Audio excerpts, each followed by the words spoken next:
കാസർഗോഡ് ഉളിയതടുക്കയിൽ നടന്ന ഒരു സംഭവമാണ് ഇപ്പൊ നിങ്ങൾ കണ്ടത്. ഉച്ചയ്ക്ക് 1 മണിയോട് അടുപ്പിച്ച് ജുമ നടക്കുന്ന സമയത്ത് സർക്കാരിന്റെ, അതായത് ഹരിത മിഷന്റെ ഭാഗമായിട്ട് അവിടെ ഒരു ശുചിത്വ ബോധവൽക്കരണത്തിന്റെ ഒരു ഫ്ലാഷ് മോബ് അവിടുത്തെ നാട്ടുകാർ നടത്തുന്നു.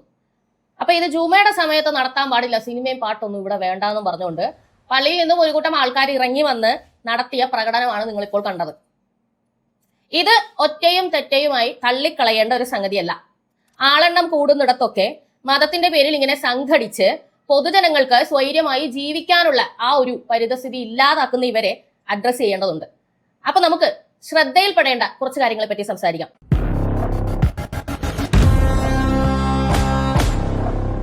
വിഷയത്തിലേക്ക് വരുന്നതിന് മുമ്പായി സംഭാവനകളുടെ, സാമ്പത്തിക പിന്തുണകളുടെ കാര്യം ഒരിക്കൽ കൂടി ഓർമ്മിപ്പിക്കുകയാണ്. പബ്ലിക് ഒപ്പീനിയൻ ഇപ്പോഴും മുന്നോട്ട് പോകുന്നത് പ്രേക്ഷകരായ നിങ്ങൾ അയക്കുന്ന സാമ്പത്തിക പിന്തുണകൾ കൊണ്ടാണ്.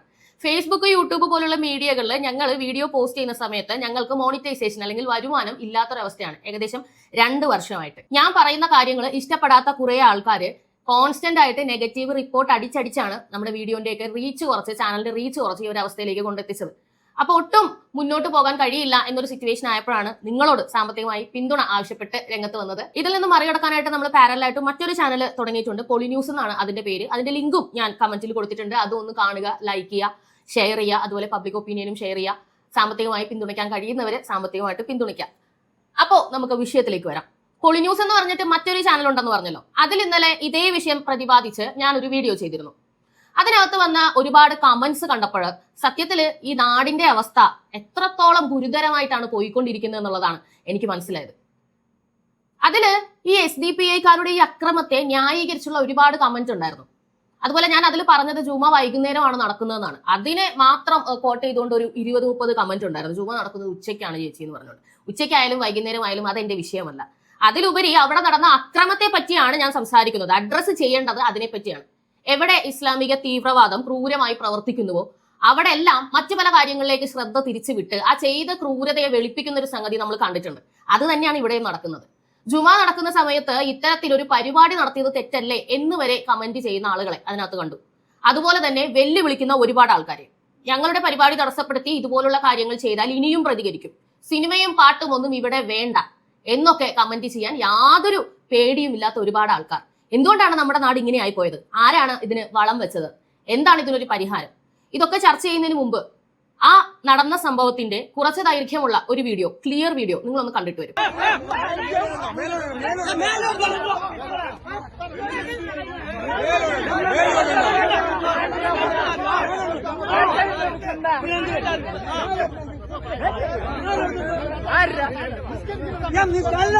സർക്കാർ പരിപാടി, പഞ്ചായത്ത് പരിപാടിയല്ല, സർക്കാർ പരിപാടി, സർക്കാർ പരിപാടി.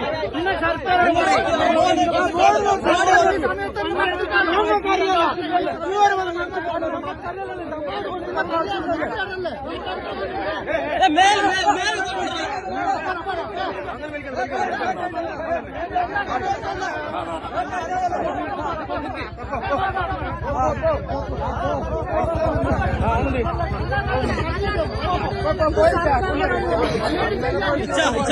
ഇതില് ഞാൻ മനസ്സിലല്ല ബോർഡ്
എത്രത്തോളം അക്രമ മനോഭാവത്തോടു കൂടിയാണ് ആ ചെറുപ്പക്കാർ പെരുമാറുന്നതെന്ന് നിങ്ങളൊന്ന് ശ്രദ്ധിച്ചു നോക്കുക.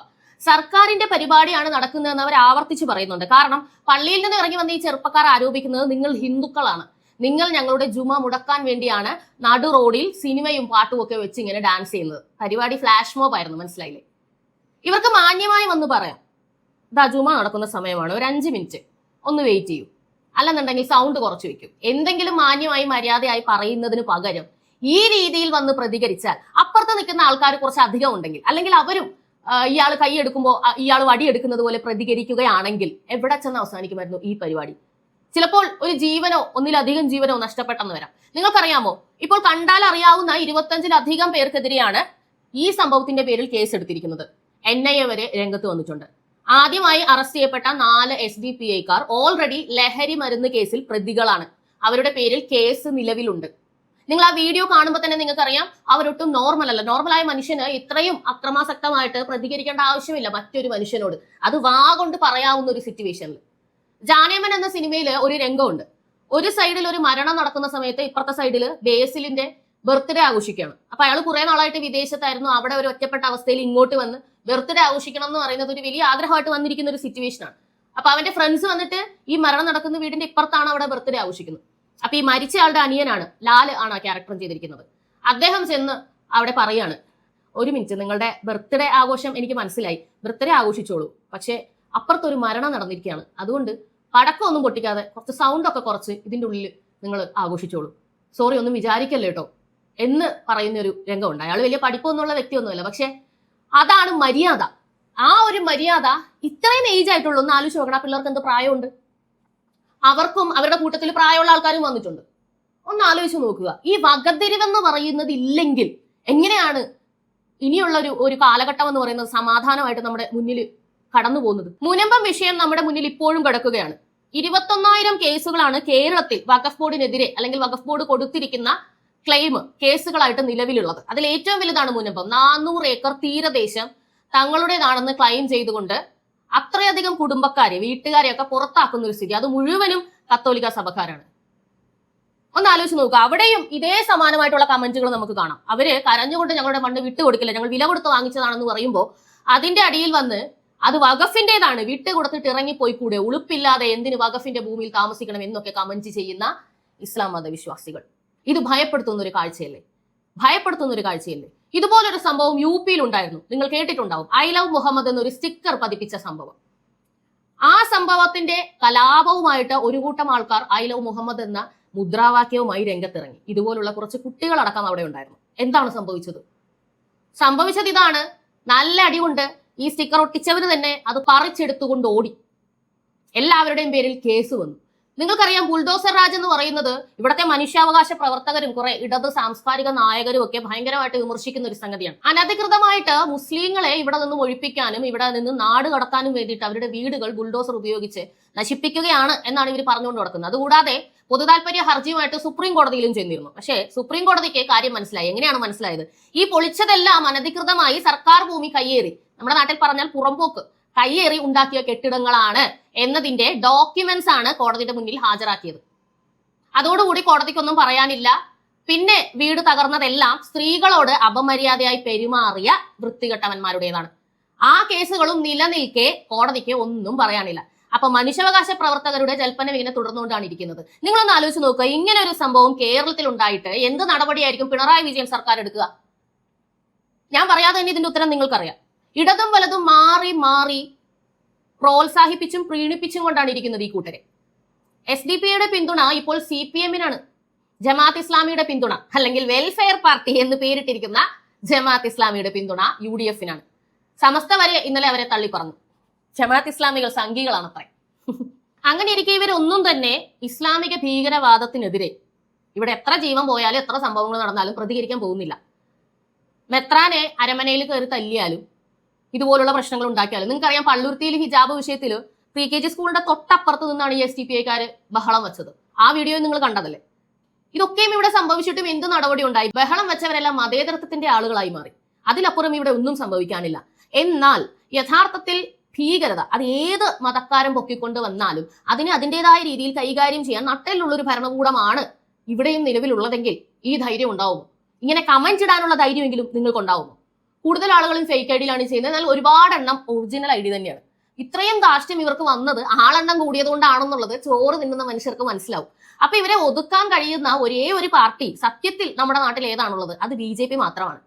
ഹരിയാനയിലും ബീഹാറിലും ഒക്കെ അവർ BJPക്ക് വോട്ട് ചെയ്തത് ഈ ഒരു കാര്യം അവർക്ക് മനസ്സിലായതുകൊണ്ടാണ്. സത്യത്തിൽ പ്രതികരിക്കാൻ കഴിയാതെ പേടിച്ച് ഒരുപാട് നാളുകളായി അവരിങ്ങനെ ജീവിക്കുന്നു. നമുക്കറിയാം SIR വന്നപ്പോൾ ഒരുപാട് ബംഗ്ലാദേശികൾ നാട് വിട്ടിപ്പോ പോയിട്ടുണ്ട്. SIR കൊണ്ട് ക്ലീൻ ആക്കിയ സ്ഥലങ്ങളിൽ അല്ലെങ്കിൽ സംസ്ഥാനങ്ങളിൽ UDFന്റെയും CPMന്റെയും കോട്ട ഇടിഞ്ഞ് തകർന്ന് വീണിരിക്കുന്നു. അതിന്റെ അർത്ഥം എന്താണ്? ഇത്രയും നാളും അവരെ വിജയിപ്പിച്ചുകൊണ്ടിരുന്നത് അനധികൃതമായി ഇവിടെ കുടിയേറി താമസിച്ച ബംഗ്ലാദേശികളായിരുന്നു. അവര് സ്ഥിരം അക്രമകാരികളായിട്ട് ഇവിടെ ബാക്കിയുള്ള ആളുകളെ ദ്രോഹിച്ചുകൊണ്ടാണ് ഇരുന്നത്. ഇവരൊന്നും ചെയ്യില്ല. നമുക്കറിയാം ഇവിടെ കുറെ അതിഥി തൊഴിലാളികളൊക്കെ വന്ന് താമസിക്കുന്നുണ്ട്. ഇവർക്കൊക്കെ വോട്ടുണ്ടോ എന്ന് ആർക്കറിയാം? ഒരുപാട് പേര് ബംഗ്ലാദേശികളാണോ എന്ന സംശയമുണ്ട്. പെരുമ്പാവൂർ ഏരിയയിലൊക്കെ വൈകുന്നേരം 6 മണിക്ക് ശേഷം പുറത്തിറങ്ങാൻ ഭയക്കുകയാണ് അവിടുത്തെ മലയാളികൾ, സ്വദേശികളായിട്ടുള്ള മലയാളികൾ. അത്രയ്ക്കും അരാജകത്വമാണ് കേരളത്തില് എറണാകുളം ജില്ലയില് ഒരു സ്ഥലത്ത് നടക്കുന്നത്. മാധ്യമപ്രവർത്തകർക്ക് പോലും അതിനകത്തേക്ക് കയറി ചെന്ന് എന്തെങ്കിലും ഷൂട്ട് ചെയ്യാനോ പറയാനോ ഒക്കെ പേടിയാണ്. അതാണ് അവസ്ഥ. ഇത്രത്തോളം നമ്മളൊക്കെ ജീവിക്കുന്ന ഇടത്ത് ഈ ഭീകരത അല്ലെങ്കിൽ തീവ്രവാദ മനോഭാവം, മറ്റുള്ള മനുഷ്യരോട് ഇഴുകി ജീവിക്കാനായിട്ടുള്ള ഒരു വിമുഖതയൊക്കെ കാണിക്കുമ്പോൾ ഇവരുടെ കയ്യിൽ ഭരണം കൂടി അല്ലെങ്കിൽ അധികാരം കൂടി എത്തിയാലുള്ള ഒരു അവസ്ഥ എന്താണെന്ന് നിങ്ങളൊന്ന് ചിന്തിച്ചു നോക്കിയേ. ഈ വെൽഫെയർ പാർട്ടിയുടെ പിന്തുണ എന്നും പറഞ്ഞുകൊണ്ട് UDFൽ ഏറ്റവും അധികം മണ്ഡലങ്ങളിൽ മത്സരിക്കുന്നത് മുസ്ലിം മതസ്ഥരായിട്ടുള്ള അല്ലെങ്കിൽ മുസ്ലിം ലീഗിന്റെ ആൾക്കാരാണ്, ജമാഅത്ത് ഇസ്ലാമിയുടെ ആൾക്കാരാണ്. ഏറ്റവും അധികം ആളുകളിലേക്ക് അധികാരം എത്തിക്കഴിഞ്ഞാൽ പിന്നെ ബാക്കിയുള്ള ആൾക്കാർ ഇവിടെ ജീവിക്കാമെന്ന് വിചാരിക്കണ്ട, സമാധാനമായിട്ട് ജീവിക്കാമെന്ന് വിചാരിക്കണ്ട. മറിച്ച് ഇവരെ എതിർക്കാൻ കഴിവുള്ള ധൈര്യമുള്ള ഒരു ഭരണകൂടത്തിന്റെ കയ്യിലാണ് ഭരണചക്രങ്ങളെങ്കിൽ നമുക്ക് സമാധാനമായി ഇവിടെ കിടന്നുറങ്ങാം. അല്ലെന്നുണ്ടെങ്കിൽ കശ്മീരി പണ്ഡിറ്റുകളുടെ അവസ്ഥ, മലബാറിൽ നിന്നും ഖിലാഫത്ത് കലാപത്തിന്റെ കാലത്ത് ഓടിപ്പോയ ഹിന്ദുക്കളുടെ അവസ്ഥയാണ് നമുക്ക് വരാനിരിക്കുന്നത്. ഇതിനെ സീരിയസ് ആയി കാണേണ്ട സംഗതിയാണ്, വളരെയധികം സീരിയസ് ആയി കാണേണ്ട സംഗതിയാണ്. ഇതേപ്പറ്റി സംസാരിക്കുമ്പോൾ എനിക്ക് തന്നെ ഭയമുണ്ട്.